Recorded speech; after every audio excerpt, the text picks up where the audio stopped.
సిద్దిపేట జిల్లా హుస్నాబాద్ వ్యవసాయ మార్కెట్లో భారీ వర్షానికి ధాన్యం కొట్టుకుపోయి తీవ్రంగా నష్టపోయిన బాధిత మహిళా రైతు తారావతో కేంద్ర మంత్రి బండి సంజయ్ ఢిల్లీ నుంచి ఫోన్లో మాట్లాడారు. అధైర్యపడొద్దని, అన్ని విధాలా అండగా ఉంటామని భరోసా ఇచ్చారు. ధాన్యం కొట్టుకుపోయి కన్నీరు మున్నీరుగా విలపించిన తారావ వీడియోను చూసిన కేంద్ర మంత్రి బండి సంజయ్ తక్షణ సహాయం కింద 50,000 రూపాయల ఆర్థిక సహాయాన్ని అందించినట్లు బీజేపీ నాయకులు తెలిపారు. ఈశాన్య రాష్ట్రాల పర్యటనలో ఉండడంతో రాలేకపోతున్నానని, వచ్చే నెల వచ్చి తారావను కలుస్తానని చెప్పినట్లు వెల్లడించారు.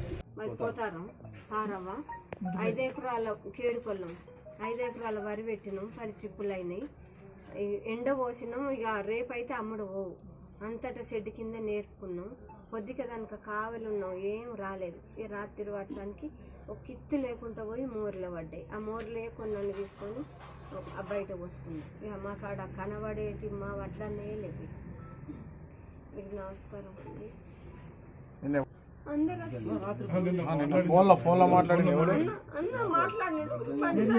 మాట్లాడిండు. నువ్వు ఏడవకు, నీకు నేను సహాయం చేస్తే నువ్వు ఏడవకు. నేను ఎన్ని వేదాన్ని కట్టిస్తా, నేను మళ్ళీ 15వ తారీఖు నడస్తా, నువ్వు బాధపడకని చెప్పి మాట్లాడిండు ఫోన్లో. నువ్వు అసలు బాధపడక ఏడవకు, నువ్వు బాధలు ఉన్నావు కదా, నీ అల్లుడు చచ్చిపోయిందంటాను, నువ్వు బాధలు ఉన్నావు, నువ్వు ఏడవకు, నీకు నేను అందినంత సహాయం చేస్తా అని చెప్పిండు.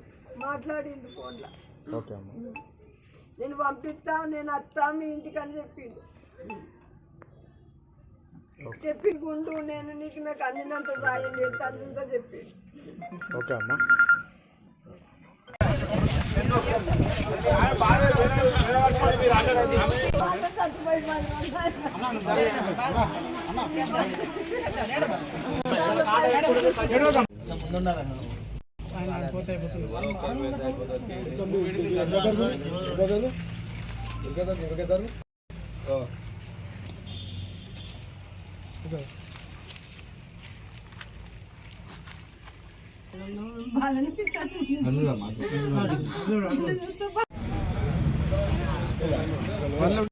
మార్కెట్ యార్డ్లో 10 ట్రిప్పుల మరి వడ్లను వరి ధాన్యాన్ని పోసుకున్నటువంటి కేడిక తారవ గారు అక్క మరి ఆమె యొక్క ధాన్యం అంతా కూడా ఆ వరదకు తీవ్రమైనటువంటి వరదకు మార్కెట్ యార్డ్ నుంచి పోయినటువంటి వరద నీళ్ళకు కొట్టుకుపోయింది.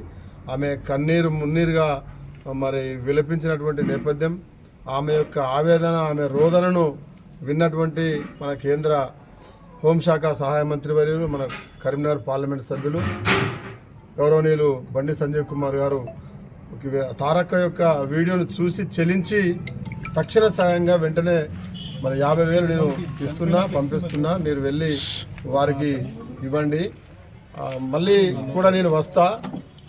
ఈ 50,000 రూపాయలు తారకకి ఇచ్చిన తర్వాత మళ్ళీ నేను అనుకోకుండా